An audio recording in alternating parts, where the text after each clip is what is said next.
We, the United States has been sending some mixed signals, though, on where we are in terms of leadership on climate change. You know, what's your message in terms of where you see the United States going in the future on these issues? Well, look, obviously, the current administration has differences with my administration in terms of energy policy. And that's part of what happens in democracy. Right. You know, so there will be a useful debate that takes place in America. The good news is that in part because of what we did over the last 8 years, the private sector has already made a determination that our future is in clean energy. Investments are already moving into clean energy.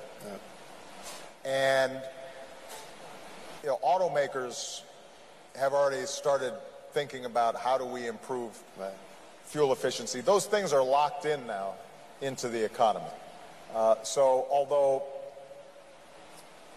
because of the current debates that are taking place in Washington, it may be that some of the steps we put in place move more slowly than they otherwise would have. Mm-hmm. But I'm confident that the United States will continue to move in the right direction. I'll just give you one example for those of you who are not as familiar with the U.S. market. The Trump administration made a change. We had set some very aggressive standards for fuel efficiency in cars. Some of those the automakers adopted, but some of them were slated to take place in the future and were subject to change by the current White House. But here's the thing, California makes its own fuel emission standards, and California is the largest market for cars in the United States. So even if the rules change in Washington,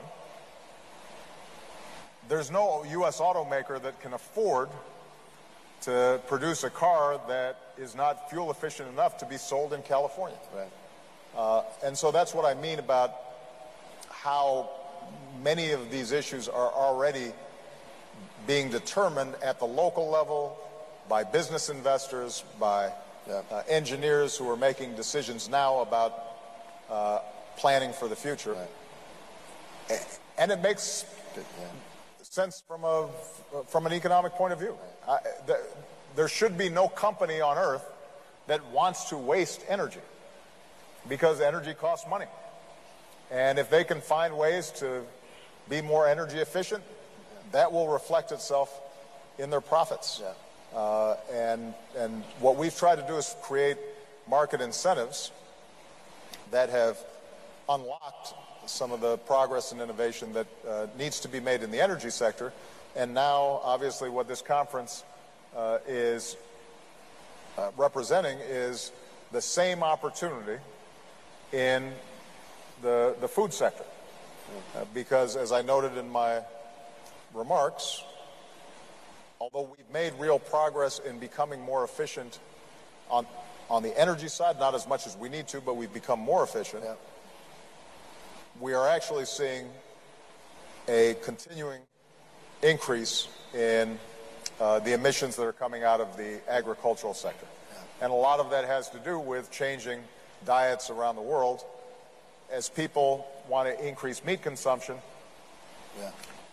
that in turn is spiking the growth of greenhouse emissions coming out of the agricultural sector. This offers a huge opportunity for entrepreneurs, businesses, scientists, thought leaders to make progress in an area where we have not made as much progress as we can. So let's talk about that for a second. So when I look at the food system, it's fundamentally it's one of the most inefficient